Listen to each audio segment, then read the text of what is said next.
இந்தியாவின் அடுத்த பிரதமர் ராகுல் காந்தி, இந்தியாவின் அடுத்த பிரதமர் ராகுல் காந்தி, இந்தியாவின் அடுத்த பிரதமர் ராகுல் காந்தி, இந்தியாவின் அடுத்த பிரதமர் ராகுல் காந்தி.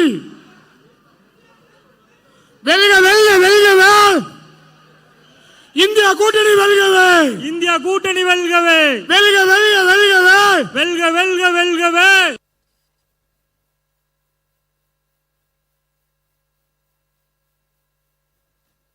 இந்தியா கூட்டணி வெல்கவே, இந்தியா கூட்டணி வெல்கவே, வெல்க வெல்க வெல்கவே, வெல்க வெல்க வெல்கவே. இந்தியா கூட்டணி வெல்கவே, இந்தியா கூட்டணி வெல்கவே. இந்தியாவின் அடுத்த பிரதமர் ராகுல் காந்தி வாழ்க, இந்தியாவின் அடுத்த பிரதமர் ராகுல் காந்தி வாழ்க, இந்தியாவின் அடுத்த பிரதமர் ராகுல் காந்தி வாழ்க. தமிழக நிரந்தர முதல்வர் ஸ்டாலின் வாழ்க, தமிழக நிரந்தர முதல்வர் ஸ்டாலின் வாழ்க. இந்தியாவின் வணக்கத்திற்குரிய வாக்காளர் பெருமக்களே, திராவிட முன்னேற்ற கழக தலைமையிலான இந்தியா கூட்டணியுடைய தலைவர்களே, இங்கே வருகை புரிந்திருக்கின்ற திராவிட முன்னேற்ற கழகத்தின் துணை பொதுச் செயலாளர் அருமை சகோதரி கனிமொழி அவர்களே, தமிழ்நாடு காங்கிரஸ் தலைவர் அன்பு சகோதரர் சொல்லப்பிறந்தி அவர்களே, காங்கிரஸ் திராவிட முன்னேற்ற கழகத்தின் முன்னணி தலைவர்களே, கூட்டணி கட்சியின் தலைவர்களே, முன்னணி தலைவர்களே, வருகை புரிந்திருக்கிற அன்பான நண்பர்களே, அனைவருக்கும் வணக்கம். இப்பொழுது நம்முடைய திராவிட முன்னேற்ற கழகத்தின் தலைமையிலான மாண்புமிகு தளபதி அவர்கள் தலைமையிலான இந்தியா கூட்டணியினுடைய வெற்றி பிரச்சாரத்தை இந்தியாவிலே மீண்டும் ஆட்சி அமைப்பதற்கு தலைவர் ராகுல் காந்தி தலைமையில் ஆட்சி வைக்கிற அந்த மகத்தான சேவையை புரிவதற்கு தலைவர் தளபதியால் முன்மொழியப்பட்ட நம்முடைய அன்பு தலைவர் ராகுல் காந்தி அவர்கள் இங்கே வருகை புரிந்திருக்கிறார்கள்.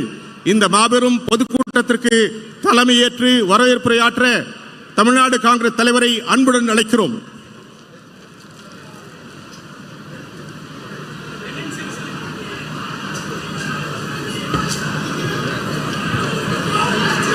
என் அருமை பெரியவர்களே, தாய்மார்களே, நம்முடைய அற்புதமான தலைவர், இந்த தேசத்தின் முகமாக இருப்பவர், இந்த தேசத்தின் குரலாக இருப்பவர், இந்தியா கூட்டணிக்கு வாக்கு சேகரிக்க இங்கே வந்திருக்கிறார்.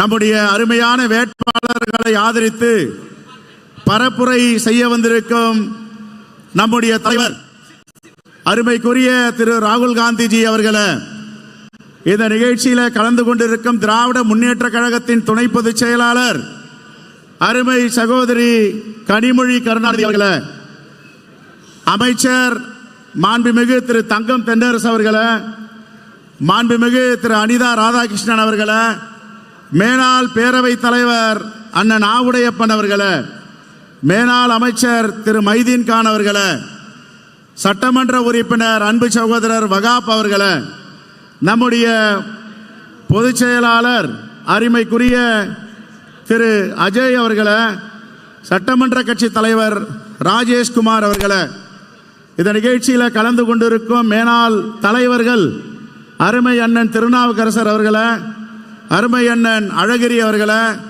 அண்ணன் கேவி தங்கபால் அவர்களே, மொழிபெயர்க்க இருக்கின்ற அருமை அண்ணன் பீட்டர் அல்போன்ஸ் அவர்களே, நம்முடைய மாவட்ட தலைவர் அன்பு சகோதரர் சங்கரபாண்டியன் ஜெயக்குமார் அவர்களே, என் அருமை மரியாதைக்குரிய பெரியவர்களே, தாய்மார்களே, காங்கிரஸ் பேரியக்கத்தை சார்ந்த மதிப்புக்குரியவர்களே, தோழமை கட்சியை சார்ந்த அறிவுடையவர்களே, இந்த தேர்தல் என்பது ஜனநாயகத்திற்கும் சர்வாதிகாரத்திற்கும் நடக்கின்ற தேர்தல்.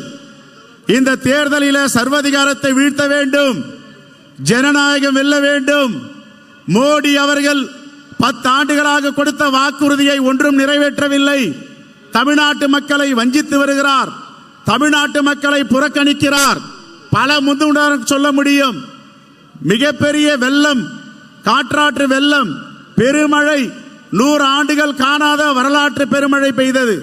37,000 கோடி ரூபாய் இழப்பு கொடுங்கள் என்று கேட்டோம், 1 ரூபாய் கொடுக்கவில்லை. இதுதான் மோடியுடைய பாசிச ஆட்சி. இந்த மோடியுடைய பாசிச ஆட்சியை ஒழிக்க வேண்டும் என்றால் இந்தியா கூட்டணி மலர வேண்டும், இந்தியா கூட்டணி வெற்றி பெற வேண்டும். இந்தியா கூட்டணியின் நம்பிக்கை நட்சத்திரங்கள் தான் நம்முடைய வேட்பாளர்கள். இந்த வேட்பாளர்களை வெற்றி பெற வைத்தால்தான் இந்த மண்ணை பாதுகாக்க முடியும், இந்த நாட்டை பாதுகாக்க முடியும், அரசியலமைப்பு சட்டத்தை கைப்பற்ற முடியும். ஆங்கிலத்தில் சொல்லுவார்கள் பாசிச சக்தி. நரேந்திர மோடி, RSS இந்த 2 கும்பலையும் வீழ்த்தினால்தான் நம்முடைய நாட்டிற்கு முழு விடுதலை கிடைக்கும். இதை இரண்டாவது சுதந்திர போராக நாம் எடுத்துக்கொண்டு இந்தியா கூட்டணி வேட்பாளர்களை நாம் வெற்றி பெற செய்ய வேண்டும். நம்முடைய முகம், நம்முடைய குரல் தலைவர் ராகுல் காந்தி அவர்கள் என்பதை இந்த நாடறிந்த உண்மை என்பதை நாம் பறைசாற்றுகிறோம். அருமைக்குரிய பெரியவர்களே, 10 ஆண்டுகளாக ஒன்றும் செய்யாத மோடி, நம்முடைய தலைவர் ராகுல் காந்தி அவர்கள் நியாய பத்திரம் என்றால் என்ன? தாய்மார்களுக்கு வருடத்திற்கு 1 லட்சம் ரூபாய், வேலையில்லா பட்டாதாரிகளுக்கு 1 லட்சம் ரூபாய், அமைப்பு சாரா தொழிலாளர்கள் அன்ஆர்கனைஸ்டு செக்டார் என்று சொல்லுவார்களே 50 கோடி மக்களுக்கு மேல் இந்த தேசத்திலே இருக்கிறார்கள். அவர்களுக்கு மோடி கொடுக்கின்ற சம்பளம் 176 ரூபாய். நம்முடைய தலைவர் ராகுல் காந்தி அவர்கள் கொடுக்க போகின்ற சம்பளம் 400 ரூபாய். இதுதான் மோடியுடைய பாசிச ஆட்சிக்கும் நம்முடைய இந்தியா கூட்டணி ஆட்சிக்கும் உள்ள வித்தியாசம். அருமைக்குரிய பெரியவர்களே, 10 ஆண்டுகளாக எதையும் நிறைவேற்றவில்லை. நம்முடைய மாண்பு முதலமைச்சர் 2.5 ஆண்டுகள் கொடுத்த வாக்குறுதியை 80 விழுக்காடு நிறைவேற்றி இருக்கிறார். அது மட்டுமல்ல, கொடுக்காத வாக்குறுதியை நிறைவேற்றி இருக்கிறார். இல்லம் தேடி கல்வி, மக்களை தேடிய மருத்துவம், புதுமை பெண், நான் முதல்வன், இன்னுயிர் காப்போம் 48, காலை உணவு திட்டம், இப்படி பல திட்டங்களை நம்முடைய தமிழ்நாட்டில் நடைமுறைப்படுத்தப்படுகிறது. ஏன் மோடியால் நடைமுறைப்படுத்த முடியல? இதுதான் கேள்வி. என் அருமைக்குரியவர்களே, பெரியவர்களே, நம்முடைய முகம், நம்முடைய குரலாக இருக்கின்ற தலைவர் ராகுல் காந்தி அவர்களை கரத்தை வலுப்படுத்த வேண்டும் என்றால் இந்தியா கூட்டணி வெற்றி பெற வேண்டும். நான் விடைபெறுவதற்கு முன்பு 3 குரல் நாம் இங்க போடுகின்ற கோஷம் பாராளுமன்றத்தில் இருப்ப மோடிக்கு கேட்க வேண்டும். தலைவர் ராகுல் காந்தி, தலைவர் ராகுல் காந்தி, தலைவர் ராகுல் காந்தி. நன்றி, வணக்கம், ஜெயின். நன்றி தமிழ்நாடு தலைவர்களே. அடுத்து இந்தியா கூட்டணியுடைய முகமாக விளங்குகிற அருமை திராவிட முன்னேற்ற கழகத்தின் தலைவர் மாண்புமிகு தளபதி அவர்கள் சார்பில் திராவிட முன்னேற்ற கழகத்தின் துணை பொதுச் செயலாளர் நாடாளுமன்ற உறுப்பினர் அருமை சகோதரி கனிமொழி அவர்கள்.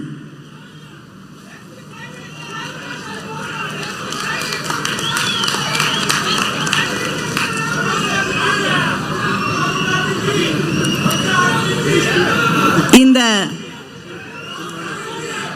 தேர்தல் பிரச்சார கூட்டத்திலே திருநெல்வேலிக்கு வந்து இந்த நிகழ்ச்சியிலே கலந்து கொண்டிருக்கக்கூடிய மரியாதைக்குரிய, அன்பிற்குரிய, நம்முடைய இந்திய நாட்டின் எதிர்காலம் என்று நாம் போற்றக்கூடிய திரு ராகுல் காந்தி அவர்களே,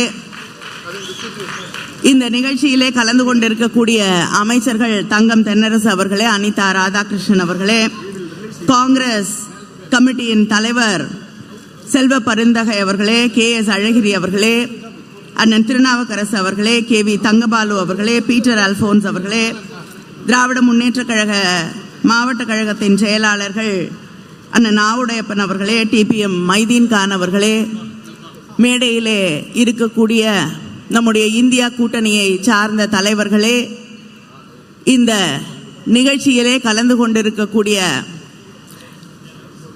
நம்முடைய இந்தியா கூட்டணியின் நிர்வாகிகளே, சகோதரர்களே, சகோதரிகளே, நம்முடைய அன்பு தலைவர் கலைஞரின் உயிரினும் மேலான அன்பு உடன்பிறப்புகளே, உங்கள் அத்தனை பேருக்கும் என்னுடைய நன்றியை, வணக்கத்தை தெரிவித்துக் கொள்கிறேன். நான் அடிக்கடி திரு ராகுல் காந்தி அவர்களிடம் சொல்லுவது என்னவென்றால், தமிழ்நாடு உங்களை எப்பொழுதுமே வரவேற்க காத்திருக்கிறது, நாங்கள் உங்களை அதிகம் நேசிக்கக்கூடியவர்கள் என்று. அதற்கு ஒரு உதாரணம், காலையிலிருந்து தகித்து கொண்டிருந்த வெயில் ராகுல் காந்தி அவர்கள் இங்கே கால் வைத்தவுடன் பூங்காற்றாக மாறி இன்று உங்களுக்கு குடைபிடித்துக் கொண்டிருக்கிறது. அந்த வரக்கூடிய தேர்தல் என்பது நாம் இந்த நாட்டை, இந்த ஜனநாயகத்தை, நம்முடைய மூதாதையர்கள், இந்த நாட்டின் தலைவர்கள் இந்த நாட்டை எப்படி காண வேண்டும் என்று கனவு கண்டார்களோ அந்த கனவை நாம் மீட்டெடுக்கக்கூடிய தேர்தல் என்பதை நாம் புரிந்து கொண்டு இந்த தேர்தலிலே வாக்களிக்க வேண்டும். ஏனென்றால் பிஜேபிக்கு ஜனநாயகத்தில் நம்பிக்கை கிடையாது. திரு ராகுல் காந்தி அவர்கள் பாராளுமன்றத்திலே தொடர்ந்து அவர்களை எதிர்த்து கேள்வி கேட்டுக் கொண்டிருந்தார். அதானிகளை பற்றியும் அம்பானிகளுக்கும் அவர்கள் செய்து கொண்டிருந்த சேவைகளை எல்லாம் கேள்வியாக அங்கே பொழிந்தார் என்ற ஒரே காரணத்திற்காக அவரை நாடாளுமன்றத்திலிருந்து விலக்குவதற்கு அத்தனை வழிவகையும் செய்ததுதான் பிஜேபி. எதிர்க்கட்சியிலே இருக்கக்கூடிய தலைவர்களை எல்லாம் சிறைக்கு அனுப்ப வேண்டும், கேள்வி கேட்கக்கூடிய அத்தனை பேரையும் மௌனமாக்க எதை செய்ய வேண்டும் என்றாலும் செய்ய தயாராக இருக்கக்கூடிய ஒரு இயக்கம்தான் பிஜேபி. அதனால இந்த நாட்டிலே பேச்சுரிமையை காப்பாற்ற வேண்டும், சாதாரண சாமானிய மக்களுடைய உரிமையை காப்பாற்ற வேண்டும் என்றால் இந்த தேர்தலிலே இந்திய கூட்டணி வெற்றி பெற வேண்டும் என்பதை நாம் மனதிலே நிறுத்திக் கொள்ள வேண்டும். நிறைய பேர் விமர்சனம் செய்து கொண்டிருக்கிறார்கள். காங்கிரசும் திராவிட முன்னேற்ற கழகமும் தொடர்ந்து இணைந்தே இருப்பது அவர்களுக்கு ஏற்றுக்கொள்ள முடியாததாக, பார்ப்பதற்கே கொஞ்சம் மனதுக்கு வருத்தம் தரக்கூடிய ஒன்றாக கூட இருக்கிறது. அவர்கள் புரிந்து கொள்ள வேண்டும், திராவிட இயக்கத்தின் அடிப்படை கொள்கைகளாக நாம் எதை நினைக்கிறோமோ, திராவிட இயக்கம் எல்லோருக்கும் வாய்ப்பு கொடுக்கக்கூடிய, இந்த சமூகத்தில் இருக்கக்கூடிய அத்தனை பேருக்கும் ஒரு நீதியை உருவாக்கக்கூடிய இயக்கமாக இருக்க வேண்டும் என்று, எல்லோரும் இருக்க வேண்டும் என்று நினைக்கக்கூடிய இயக்கம். அந்த இயக்கத்தின் அடிப்படை கொள்கைகளை இன்று நாம் காங்கிரசுடைய தேர்தல் அறிக்கையிலே துல்லியமாக தெள்ள தெளிவாக பார்க்க முடிகிறது. தலைவர் கலைஞரின் கனவாக இருந்த தனியார் நிறுவனங்களிலும் இடஒதுக்கீட்டை கொண்டு வர வேண்டும் என்ற அந்த கருத்தை இன்று காங்கிரஸ் தேர்தல் அறிக்கை பிரதிபலித்துக் கொண்டிருக்கிறது. தொடர்ந்து இங்கே இருக்கக்கூடிய மக்களுடைய கணக்கெடுப்பை மட்டுமில்லை, ஜாதிவாரி கணக்கெடுப்பு எடுக்கப்பட வேண்டும் என்று நம்முடைய முதலமைச்சர் அவர்கள் தொடர்ந்து சொல்லிக் கொண்டிருக்கிறார்கள். இன்று காங்கிரஸ் தேர்தல் அறிக்கையிலே அதுவும் ஒரு வாக்குறுதியாக வெளிவந்திருக்கிறது. அதனால இரண்டு பேரும் இணைந்து செய்யக்கூடிய பயணம் இது. அண்ணன் தளபதி அவர்கள் காணக்கூடிய கனவுகள், இந்த நாட்டை அவர் எப்படி பார்க்க விரும்புகிறார், தமிழ்நாட்டில் இருக்கக்கூடிய திராவிட மாடலின் தொடர்ச்சியாக இந்த நாட்டின் அரசமைப்பு இருக்க வேண்டும் என்ற நம்முடைய கனவுகளை எல்லாம் நிறைவேற்றக்கூடிய ஒரு தலைவர் நம்முடைய ராகுல் காந்தி அவர்கள். அவரை வருக வருக வருக என்று வரவேற்கிறேன். நன்றி, வணக்கம்.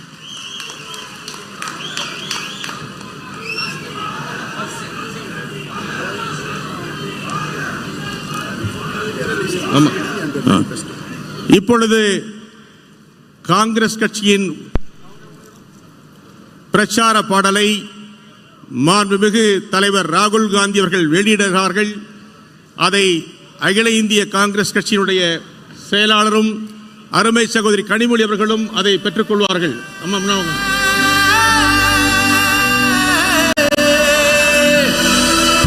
தேசம் போற்றிடும் உத்தம தலைவா,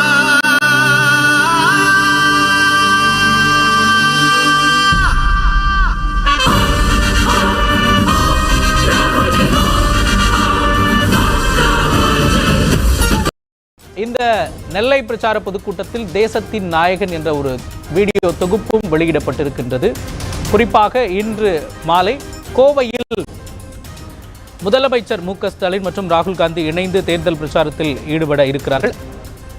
தற்பொழுது நெல்லை பாளையங்கோட்டையில் பிரச்சார பொதுக்கூட்டத்தில் ராகுல் Gandhi பங்கேற்றிருக்கிறார்.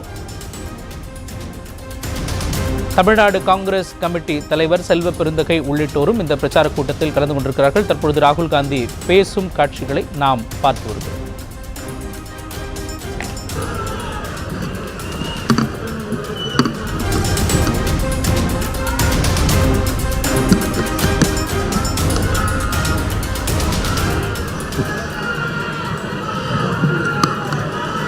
Dr. Ajay Kumar ji, Kanimozi ji, Selva Parun Thagai ji, S. Rajesh Kumar ji, candidate Robert Bruce, leaders from the India Alliance sitting on the stage, dear Tamil brothers and sisters, friends from the media, I'd like to welcome all of you to this meeting. அன்பிற்குரிய அஜய்குமார் அவர்களே, அன்பிற்குரிய அஜய்குமார் அவர்களே, அன்பிற்குரிய கனிமொழி அவர்களே, அன்பிற்குரிய செல்வ பெருந்தகை அவர்களே, அன்பிற்குரிய ராஜேஷ்குமார் அவர்களே, வேட்பாளர் ராபர்ட் ப்ரூஸ் அவர்களே, பத்திரிகையாளர்களே, ஊடக நண்பர்களே, என் அன்பிற்குரிய சகோதர சகோதரிகளே, உங்கள் எல்லோரையும் அன்போடும் மகிழ்வோடும் வரவேற்கிறேன்.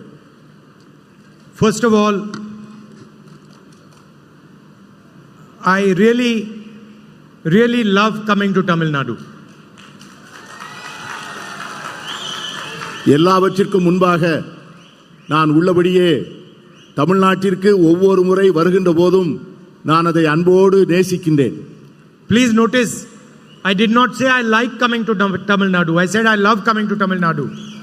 நான் தமிழ்நாட்டை நேசிக்கிறேன், மனமார நேசிக்கிறேன். Because I don't just like the people of Tamil Nadu, I love the people of Tamil Nadu. நான் தமிழ்நாட்டு மக்களை என் நெஞ்சம் நிறைந்த அன்போடு நான் நேசிக்கிறேன். And for me, the people of Tamil Nadu, the culture, the history, the language is the biggest teacher. என்னை பொறுத்தவரை தமிழ்நாட்டு மக்கள், அவர்களுடைய பண்பாடு, அவருடைய கலாச்சாரம், அவருடைய மொழி என்னை மிகவும் மிகவும் ஈர்த்த ஒன்று.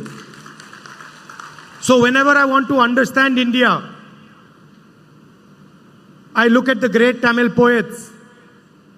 Of course, I don't speak your language, but I read your history, your great kings, your great tradition, the relationships and influence you had in the rest of the world.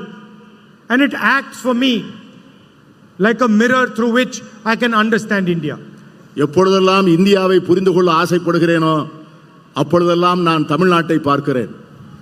அதனுடைய கலாச்சாரம், அதனுடைய தொன்மையான பண்பாடு, அதனுடைய அற்புதமான கவிஞர்கள், அவர்களுடைய சிந்தனையின் தாக்கம், இவைகளெல்லாம் இந்த மொழியினை நான் படிக்கவில்லை என்றாலும் கூட அவருடைய சரித்திரத்தை நான் படித்த காரணத்தினால் இந்தியாவை பார்க்கின்ற வேளையிலெல்லாம் தமிழ்நாட்டை பார்த்து தமிழ்நாடு இந்தியாவை பிரதிபலிக்கின்ற ஒரு அற்புதமான கண்ணாடியாக அதனை நான் பார்க்கிறேன்.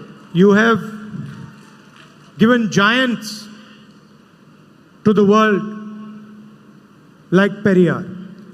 நீங்கள் உலகத்திற்கு மிகப்பெரிய ஜாம்பவானை பெரியாரை போன்ற பேர் ஆளுமைகளை இந்த மண்ணுக்கு தந்திருக்கிறீர்கள். Annadurai, Kamaraj, பெருந்தலைவர் பெருந்தலைவர் காமராஜரை போன்றவர்கள், கலைஞரை போன்றவர்கள், இன்னும் ஒப்புயர்வற்ற தலைவர்களை எல்லாம் இந்த மண்ணுக்கு நீங்கள் அளித்திருக்கிறீர்கள்.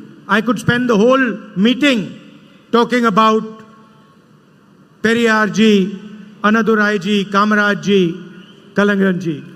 இந்த கூட்டத்தை முழுமையுமே பெரியாரை பற்றியும் அண்ணாவை பற்றியும் தலைவர் காமராஜரை பற்றியும் கலைஞர் அவர்களை பற்றியும் நான் முழுமையாக பேசிக் கொண்டிருக்க முடியும். And you have shown the rest of the country how to walk on the path of social justice. நீங்கள் சமூக நீதியின் பாதையிலே எப்படி நடப்பது என்பதை இந்த நாட்டுக்கே தமிழகத்து மக்கள்தான் அதை தெரிவிக்கப்படுத்தியிருக்கிறீர்கள். So when it was decided to start the Bharat Jodo Yatra, we started in Tamil Nadu. எனவேதான் பாரத் ஜோடோ யாத்திரையை நான் ஆரம்பிக்கும் போது தமிழகத்திலிருந்து அந்த யாத்திரையை துவங்க வேண்டும் என்று நான் நினைத்தேன். And we walked from Tamil Nadu to Kashmir, 4,000 kilometers, fighting for the ideas that these great leaders fought for. அதனால்தான் கன்னியாகுமரியிலிருந்து காஷ்மீர் வரை 4000 கிலோமீட்டர் தூரம் நடந்து இந்த மாபெரும் தத்துவங்களை இந்த மண்ணின் மக்களுக்கு சொல்வதற்காக நடந்தோம். And for me, whenever I come to this great land, I come here with humility and with my head bowed to your past and your tradition. எப்பொழுதெல்லாம் இந்த மண்ணுக்கு வருகிறேனோ அப்பொழுதெல்லாம் உங்களது கலாச்சாரத்திற்கும் உங்களது பண்பாட்டிற்கு முன்பும் நான் தாழ்மையுடன் தலைவணங்கித்தான் வருகிறேன். Because the only thing that a person like me can do is learn from your tradition and your history. இந்தியாவிலே இந்த ஒரு மாநிலத்திலிருந்து தான் எல்லோரும் நிறைய செய்திகளையும் பண்பாட்டு தரவுகளையும் படிக்க முடியும். At the same time, the Tamil people, all of them, have always showered love and affection on me and my family. நான் எப்பொழுதெல்லாம் வருகிறேனோ அப்பொழுதெல்லாம் தமிழகத்து மக்கள் நெஞ்சம் நிறைய அன்பை என் மீது சொரிந்திருக்கிறார்கள், என்னை நேசித்திருக்கிறார்கள். And I have never seen this to be a political relationship. இதை போன்ற ஒரு அருமையான உறவை நான் எங்கேயும் பார்த்ததில்லை. For me, this is a family relationship, a loving relationship. It's not a political relationship. It can never be a political relationship. என்னை பொறுத்தவரை தமிழகத்து மக்களிடம் நான் கொண்டிருக்கின்ற உறவு ஒரு அரசியல் உறவு அல்ல, அது ஒரு குடும்ப உறவு. அவர்களை நான் ஆத்மார்த்தமாக நேசிக்கின்ற உறவு. So when I see the farmers of Tamil Nadu protesting in Jantar Mantar, their pain is my pain.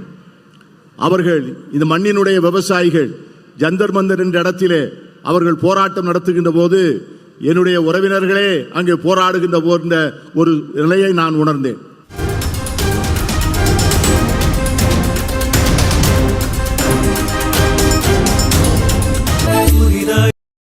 தத்துவ போர் நடந்து கொண்டிருக்கிறது. On one side are the ideas of Periyar, social justice, freedom and equality. And on the other side are the ideas of the RSS, Mr. Narendra Modi and his government. ஒரு புறம் தந்தை பெரியார் போன்ற தலைவர்கள் போதித்த சமூக நீதி, சமத்துவம், விடுதலை, மறுபுறம் நரேந்திர மோடியை போன்றவர்கள் கொண்டாடுகின்ற வெறுப்பும் துவேஷமும். Narendra Modi says one nation, one leader, one language. Narendra Modi சொல்லுகிறார் இது ஒரே நாடு, ஒரே தலைவர், ஒரே மொழி என்று சொல்லுகிறார். The Tamil language is no less than any other Indian language. இந்தியாவில் இருக்கிற எந்த மொழியை விட தமிழ் மொழி எந்த விதத்திலும் குறைந்த மொழி அல்ல. There are many different languages, many different traditions, many different histories and cultures in this country, and all of them are equally important to us. இந்த நாட்டில் பல்வேறு மொழிகள், பல்வேறு பண்பாடுகள், பல்வேறு கலாச்சாரங்கள் இருக்கின்றன.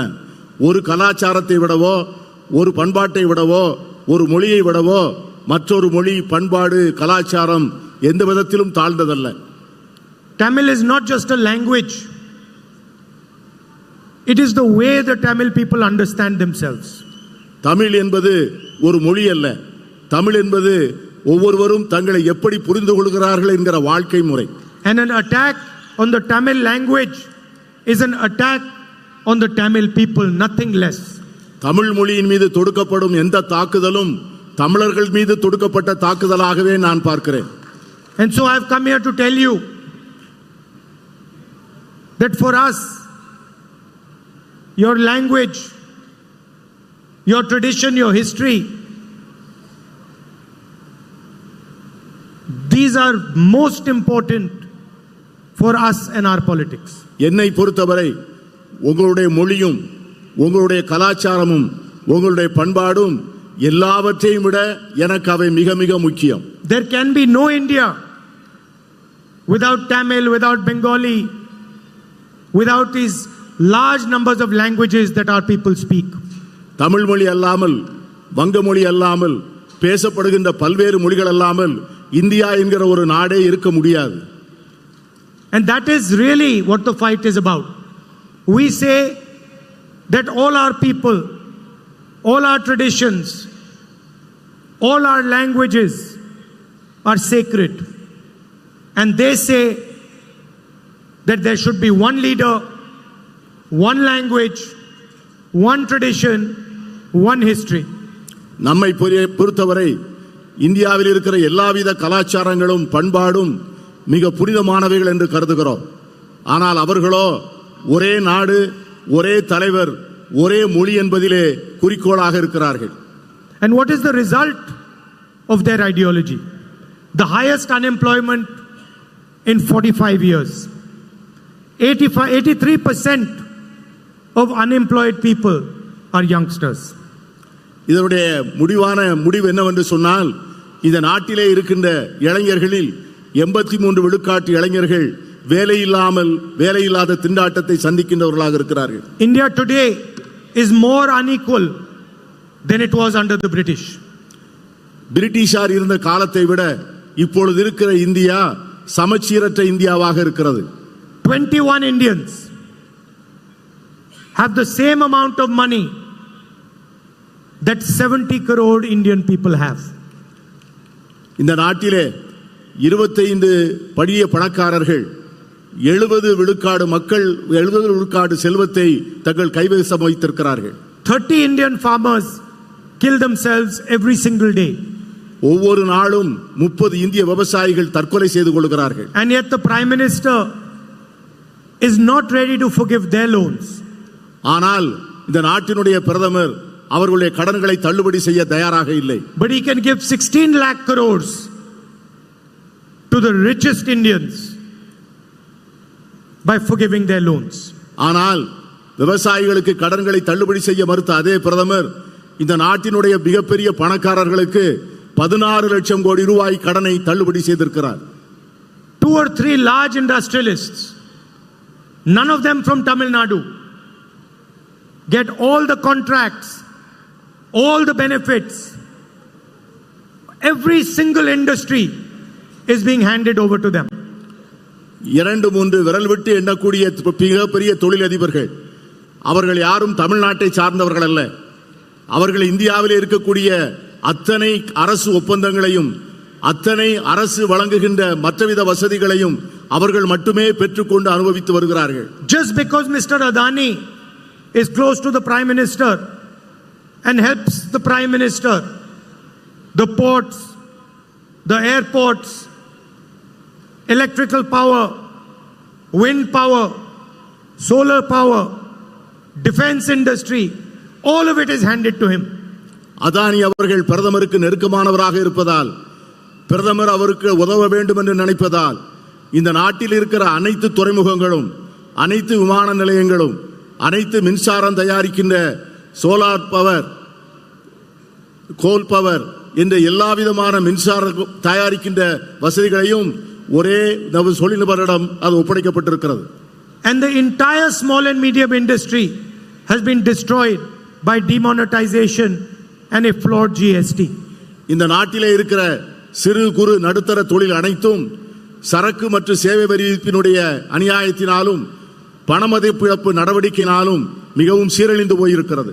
All India's institutions, all India's agencies have been stuffed full of RSS people.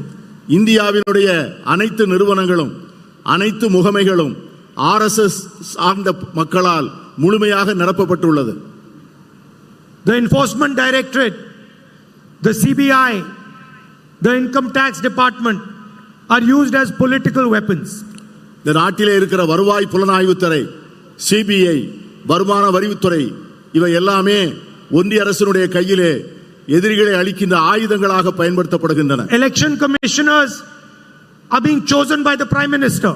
இந்த நாட்டினுடைய தேர்தல் ஆணையர்களை இந்த நாட்டின் பிரதமர் தான் தேர்ந்தெடுக்கிறார். The Congress party's bank accounts are frozen. Congress கட்சியினுடைய வங்கி கணக்குகள் முடக்கப்பட்டிருக்கின்றன. 2 months before the election. தேர்தலுக்கு 2 மாதத்திற்கு முன்பு Chief ministers are arrested. முதலமைச்சர்கள் கைது செய்து சிறையில் அடைக்கப்பட்டிருக்கிறார்கள். Opposition leaders are threatened. எதிர்க்கட்சி தலைவர்களும் அடைக்கப்பட்டிருக்கிறார்கள். And the entire idea is to make sure that 3 or 4 of India's richest people benefit from India. இது எதற்காக என்று சொன்னால் இந்த நாட்டினுடைய அனைத்து துறைகளும் அனைத்து இயற்கை வளங்களும் ஒரு 3-4 பெரும் முதலாளிகளுக்கு வசதியாக வாய்ப்பாக இருக்க வேண்டும் என்பதற்காகத்தான். And when Tamilnadu asks for money for flood relief, you are refused. அதனால்தான் தமிழ்நாடு எப்பொழுதும் வெள்ள நிவாரண நிதிக்கு பணம் கேட்கிறதோ அந்த பணத்தை கொடுப்பதற்கு ஒன்றிய அரசு மறுக்கிறது. And the center labels your request as pichai. அதனால் நீங்கள் கொடுத்த வேண்டுகோள்கள் நிராகரிக்கப்பட்டன. When Tamil fishermen ask for assistance, the center gives them nothing. தமிழகத்தை சார்ந்த மீனவர்கள் உதவி கேட்டபோது இந்த ஒன்றிய அரசு எதுவும் செய்யவில்லை. Tamil farmers are forced to go to Jantar Mantar, they get nothing. தமிழக விவசாயிகள் ஜந்தர் மந்தர் முன்பு போராடிய போது அவர்களுக்கு எதுவும் கிடைக்கவில்லை. The only thing Mr. Narendra Modi cares about is having a monopoly on the finances and the communication system of this country. என்ன காரணம் என்று சொன்னால் மோடி அவர்கள் இந்த நாட்டினுடைய பொருளாதார வசதியின் மீதும் இந்த நாட்டினுடைய ஊடகங்களின் மீதும் முழுமையான தன்னுடைய ஆக்கிரமிப்பை வைத்திருக்கிறார்.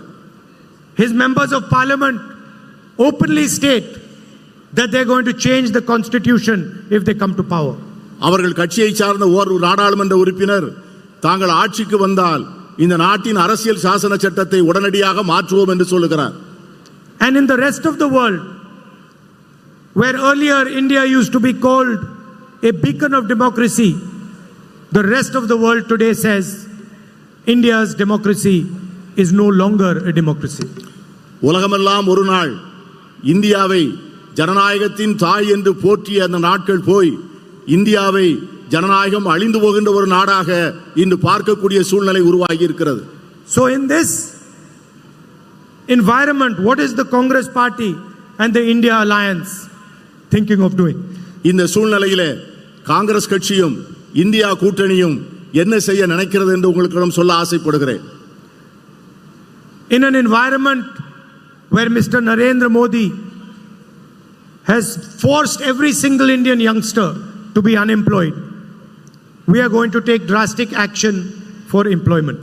இந்தியாவினுடைய எல்லா இளைஞர்களையும் வேலையில்லா திண்டாட்டத்தின் சூழ்நிலையிலே மோடி அவர்கள் திணிக்கின்ற சூழ்நிலையில் அவர்களை பற்றி நினைத்து அவர்கள் எல்லோருக்கும் வேலை வாய்ப்பை உருவாக்கி கொடுக்க வேண்டும் என்று நாங்கள் மனமாற விரும்புகிறோம். There are 30 lakh jobs, 30 lakh government jobs which today are lying vacant. We will give these 30 lakh jobs to the young people of this country. இன்று ஒன்றிய அரசிடம் 30 லட்சம் பணியிடங்கள் வேலைகள் காலியாக இருக்கின்றன. நாங்கள் ஆட்சிக்கு வந்தவுடனே அந்த இடங்களை 30 லட்சம் இடங்களையும் உடனடியாக நிரப்புவோம். And that is just the starting point. The children of rich families, before they get a proper job, they do an apprenticeship. வேலை கிடைப்பதற்கு முன்பு அந்த இளைஞர்களுக்கு வேலை பயிற்சி வாய்ப்பை அளிக்கக்கூடிய ஒரு திட்டத்தை உருவாக்கி வைத்திருக்கிறோம். For 6 months or a year, they go to a private company and they work and they get paid for that work and they get trained. ஒரு 6 மாதம் அல்லது ஒரு வருடம் ஒரு தனியார் நிறுவனத்திலே அவர்கள் வேலை பார்த்து பயிற்சி பெற்று அதற்கு பிறகு அவர்களுக்கு நல்ல வேலை கிடைக்க நாங்கள் ஏற்பாடு செய்வோம். And so for all our graduates, undergraduates and our diploma holders, we are going to pass a law which is going to be called the right to apprenticeship. இதை போன்று டிப்ளமோ படித்துவிட்டு வேலை இல்லாமல் இருப்பவர்கள், என்ஜினியரிங் கல்வி படித்துவிட்டு வேலை இல்லாமல் இருப்பவர்கள், பட்டம் படித்துவிட்டு வேலை இல்லாமல் இருக்கிறவர்கள், இவர்கள் எல்லோருக்கும் வேலை கொடுப்பதற்காக தனியாக ஒரு சட்டம் இயற்றி வேலை வாய்ப்பு பயிற்சி சட்டம் என்றே அதற்கு பெயர் விட்டு அந்த சட்டத்தை நாங்கள் நிறைவேற்ற இருக்கிறோம். Every single Indian youth will have the right to get an apprenticeship with a private company, public sector company, or with the government. They will be allowed to work for 1 year. They will be trained, and for their 1 year, they will get 1 lakh rupees in the bank account. தகுதி பெற்ற ஒவ்வொரு இளைஞனும் இளம்பெண்ணும் இந்தியாவில் இருக்கின்ற தனியார் நிறுவனங்கள் அல்லது பொதுத்துறை நிறுவனங்கள் அல்லது அரசு நிறுவனங்களில் பணியாற்றக்கூடிய வாய்ப்பை உருவாக்கி கொடுத்து ஓராண்டுகள் அவர்களுக்கு பயிற்சி அளித்து அந்த ஓராண்டு பயிற்சி பெறுகின்ற காலத்திலே அவர்களுக்கு அரசு 1 லட்சம் ரூபாய் வழங்கும். And if they do well, then that job can become a permanent job. அவர்கள் அதிலே சிறப்பாக தேர்ச்சி பெறுவார்கள் என்று சொன்னால் அந்த வேலையிலேயே அவர்கள் பணியமர்த்தப்படுவார்கள். This will allow millions of youngsters to have a work experience, will give them pay for 1 year, and will also allow them to be trained in their interest area. இதன் மூலம் லட்சக்கணக்கான இளைஞர்களுக்கு வேலைக்கான பயிற்சி பெறக்கூடிய வாய்ப்பு கிடைக்கும், வேலை பெறுவதற்கான வாய்ப்பு கிடைக்கும். அதன் மூலமாக அவர்கள் வாழ்க்கையிலே சம்பாதிப்பதற்கான வாய்ப்பும் ஏற்படுத்தி தரப்படும். I know that the people of Tamil Nadu have a big issue with NEET. தமிழ்நாட்டு மக்களுக்கு நீட் தேர்வு என்பது ஒரு மிகப்பெரிய பிரச்சனை. We are going to leave the decision to the state on whether you want to do NEET or you do not want to do NEET. India கூட்டணியை பொறுத்தவரை NEET தேர்வை அந்த மாநில அரசுகளுடைய முடிவுகளுக்கே விடுவதாக இருக்கிறோம். மாநில அரசுகள் விரும்புவதாக இருந்தால் வைத்துக் கொள்ளலாம், வேண்டாம் என்றால் விட்டுவிடலாம். What the Tamil people want their education system to look like, how they want to take their exams, this is the business of the people of Tamil Nadu. தமிழக மக்கள் தங்களுடைய கல்வி தரம் எப்படி இருக்க வேண்டும், தங்களுடைய கல்வி முறை எப்படி இருக்க வேண்டும் என்பதை அவர்கள் முடிவு செய்வார்கள். அதுதான் அவர்களுக்கு சரியான தீர்வாக இருக்கும். NEET is an anti-poor exam, and we are more than happy to allow you to take the decision on whether you want to take this exam or not. NEET தேர்வு என்பது ஏழை மக்களுக்கு எதிரானது. ஆகவே அதன் முடிவை நீங்களே எடுத்துக்கொள்வதிலே நாங்கள் மிக மகிழ்ச்சியோடு அதை ஏற்றுக்கொள்வோம். I remember when the Tamil farmers were protesting in Jantar Mantar in Delhi, and you've all seen millions of farmers protesting in the rest of the country. இந்தியாவினுடைய விவசாய பெருங்குடி மக்கள் ஜந்தர் மந்தரின் முன்பு போராட்டம் நடத்திய போதும், இந்தியா முழுவதும் லட்சக்கணக்கான விவசாயிகள் போராடிய போதும் நீங்கள் அதையெல்லாம் பார்த்து கொண்டிருந்தீர்கள். We have decided that we are going to give a guaranteed legal MSP to the farmers. அந்த விவசாயிகளுக்கு நாங்கள் ஒரு உறுதி சொல்ல ஆசைப்படுகிறோம். அவர்களது விளைபொருட்களுக்கு குறைந்தபட்ச ஆதார விலையை கொடுப்பதற்கான சட்டத்தை நிறைவேற்றுவோம் என்கிற உறுதியை சொல்லுகிறோம். Every farmer will be entitled to a minimum support price which will be guaranteed by the Indian legal system. ஒவ்வொரு விவசாயியும் அவருக்கு குறைந்தபட்ச ஆதரவு விலை உறுதி செய்யப்படும். அதற்காக இந்திய அரசு அதற்கான உறுதியை தரும். Mr. Narendra Modi has given huge loan waivers to the richest people in the country. பிரதமர் நரேந்திர மோடி இந்த தேசத்தில் இருக்கிற மிகப்பெரிய பணக்காரர்களுக்கு மிகப்பெரிய அளவிலே கடன் நிவாரணத்தை அளித்திருக்கிறார். We are going to give the farmers of India a farm loan waiver. We are going to forgive the farmers their loans.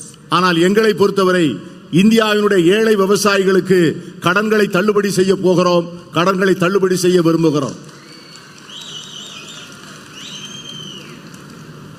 The women of this country, the women of Tamil Nadu, protect and look after our future generation. இந்த தமிழகத்தினுடைய பெண்களும் சரி, இந்தியாவினுடைய பெண்களும் சரி, நம்முடைய தேசத்தினுடைய எதிர்காலத்தை அவர்கள்தான் பார்த்துக் கொள்கிறார்கள். And often our women are not compensated in the same way as the men are. இவ்வளவு அருமையான பணிகளை செய்கின்ற அவர்களுக்கு நாம் சரியான முறையிலே நியாயம் வழங்கி இருக்கிறோமா என்றால் இல்லை. ஆண்களுக்கு வழங்கப்பட்டிருக்கின்ற உரிமை பெண்களுக்கு வழங்கப்படவில்லை. So we are coming out with a new scheme for India's poorest women. ஆகவே அதற்காக இந்தியாவில் இருக்கின்ற ஏழை பெண்களுக்காக ஒரு அருமையான திட்டத்தை அறிமுகம் செய்ய இருக்கிறோம். And this is for all families who are today living in poverty. இந்தியாவிலே வறுமையின் பிடியில் இருக்கின்ற அத்தனை குடும்பங்களுக்கும் இந்த திட்டம் பொருந்தும். In each one of these poor families, one woman will be chosen, and the next government of India, the India Alliance government, is going to give that woman 1 lakh rupees every year in her bank account. ஒவ்வொரு குடும்பத்திலும் ஒரு பெண் தேர்ந்தெடுக்கப்பட்டு அந்த பெண்ணுக்கு வரக்கூடிய அரசு, India கூட்டணி அரசு அவர்களுக்கு ஒவ்வொரு ஆண்டும் 1 லட்சம் ரூபாய் வழங்கும் என்பதை நான் மகிழ்ச்சியோடு தெரிவித்துக் கொள்கிறேன். Please understand that every single poor family in this country, every single poor family in this country is going to be given 8,500 rupees a month, 1 lakh rupees a year by the next government. இதிலிருந்து நீங்கள் தெரிந்து கொள்ள வேண்டும், இந்தியாவில் இருக்கின்ற ஒவ்வொரு ஏழை குடும்பமும் ஒவ்வொரு மாசமும் 8,000 ரூபாய் பெறும். ஒரு வருடத்திற்கு 1 லட்சம் ரூபாய் பெறும். We are going to wipe out poverty from India forever. இந்தியாவிலிருந்து வறுமையை நிரந்தரமாக அழிப்பதென முடிவு செய்திருக்கிறோம். We have also committed that we are going to give women 50% reservation in government jobs, and we are going to implement the reservation in the Lok Sabha and the Rajya Sabha immediately and not after 10 years like Mr. Narendra Modi has promised. அரசு வேலைகளில் 50 விழுக்காட்டை பெண்களுக்காக ஒதுக்கீடு செய்வோம். உடனடியாக India கூட்டணி அரசு ஆட்சிக்கு வந்தவுடனே நாடாளுமன்றங்களிலும் மாநிலங்களவையிலும் மக்களவையிலும் சட்டமன்றங்களிலும் பெண்களுக்கான இடஒதுக்கீட்டை உடனடியாக அமுல்படுத்துவோம். 10 ஆண்டுகள் என்று மக்களை ஏமாற்ற மாட்டோம். Finally, for the women, ASHA workers and Anganwadi workers, we are going to double their wages for them. இந்தியாவிலே ஆஷா பணி செய்கின்றவர்களுக்கும் அங்கன்வாடிகளிலே பணி செய்கின்றவர்களுக்கும் அவருடைய ஊதியத்தை 2 மடங்காக்க திட்டமிட்டிருக்கிறோம். The Prime Minister has completely ignored the fishermen of this country.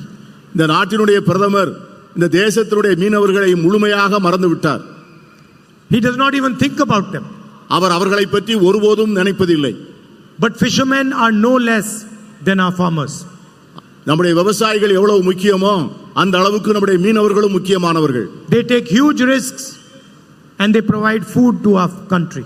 அவர்கள் பேர் ஆபத்துகளுடன் கடலுக்குள் சென்று நம் மக்களுக்கு உணவை தருகிறார்கள். So we have created a special manifesto for fishermen.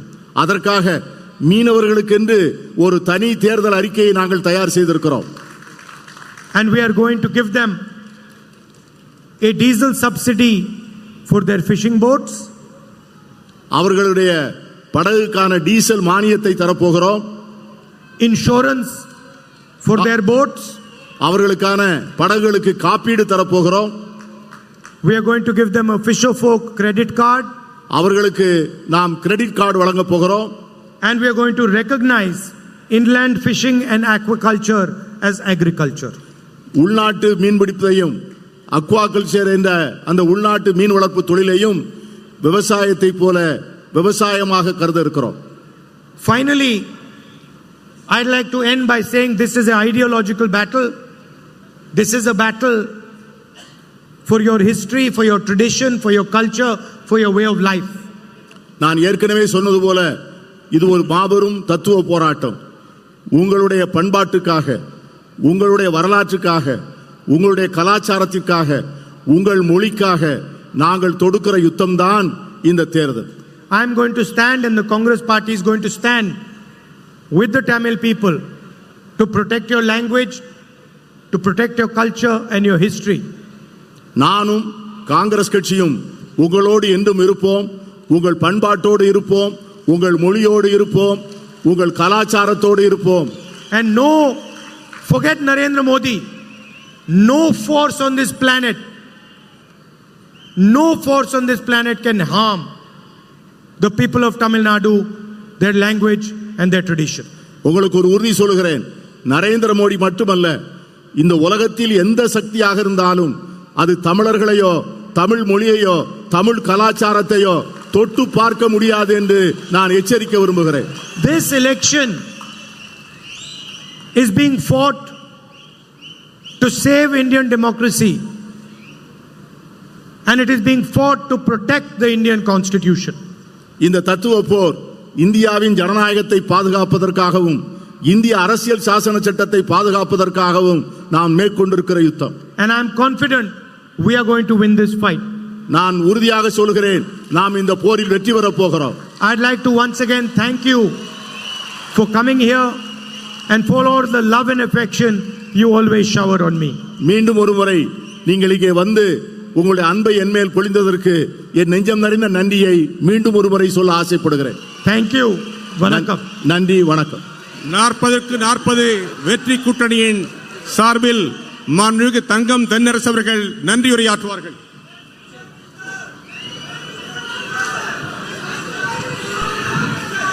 தென்னீர் Porunai நதி தன் திரைக்கையால் அடிவரிடும் நெல்லை சீமையில் இந்திய ஜனநாயகத்தை காத்திடுவோம் என்று உரிமை முழக்கம் செய்து உலக நாடுகள் அத்தனைக்கும் எடுத்துக்காட்டான திராவிட மாடல் ஆட்சியை நடத்தி கொண்டிருக்கக்கூடிய நம்முடைய ஆருயிர் முதலமைச்சர் தலைவர் தளபதி அவருடைய கரங்களோடு இணைந்து இன்றைக்கு உரிமை முழக்கம் செய்திருக்கக்கூடிய இந்தியாவின் இளந்தலைவர் அன்பிற்குரிய திரு ராகுல் காந்தி அவர்களுக்கும் காங்கிரஸ் பேரியக்கத்தின் நிர்வாகிகளுக்கும் தலைவர்களுக்கும் மதிப்பிற்குரிய கனிமொழி அவர்கள் கழகத்தின் துணை பொதுச்செயலாளர் உள்ளிட்டிருக்கக்கூடிய கழக முன்னோடிகளுக்கும் மேடையிலே வீற்றிருக்கக்கூடிய இந்தியா கூட்டணியுடைய நிர்வாகிகளுக்கும் அலைகடல் புகுந்ததென திரண்டிருக்கக்கூடிய நம்முடைய இந்தியா கூட்டணியினுடைய அன்பிற்குரிய தொண்டர்களுக்கும் நம்முடைய திருநெல்வேலி நாடாளுமன்றம் பக்கத்திலே இருந்து பல்வேறு மாவட்டங்களில் இருந்து வந்திருக்கக்கூடிய பொதுமக்களுக்கும் பெரியோர்களுக்கும் தாய்மார்களுக்கும்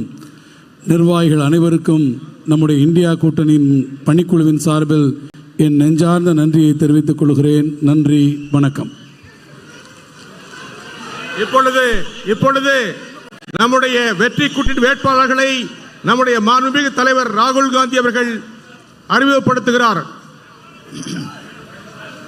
திருமதி கனிமொழி அவர்கள், திரு ராபர்ட் புரூஸ் அவர்கள்,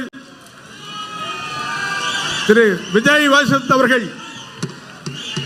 வெல்க வெல்க வெல்கவே, இந்தியா கூட்டணி வெல்கவே, வெல்க வெல்க வெல்கவே, இந்தியா கூட்டணி வெல்கவே. இந்தியாவின் அடுத்த பிரதமர் ராகுல் காந்தி, இந்தியாவின் அடுத்த பிரதமர்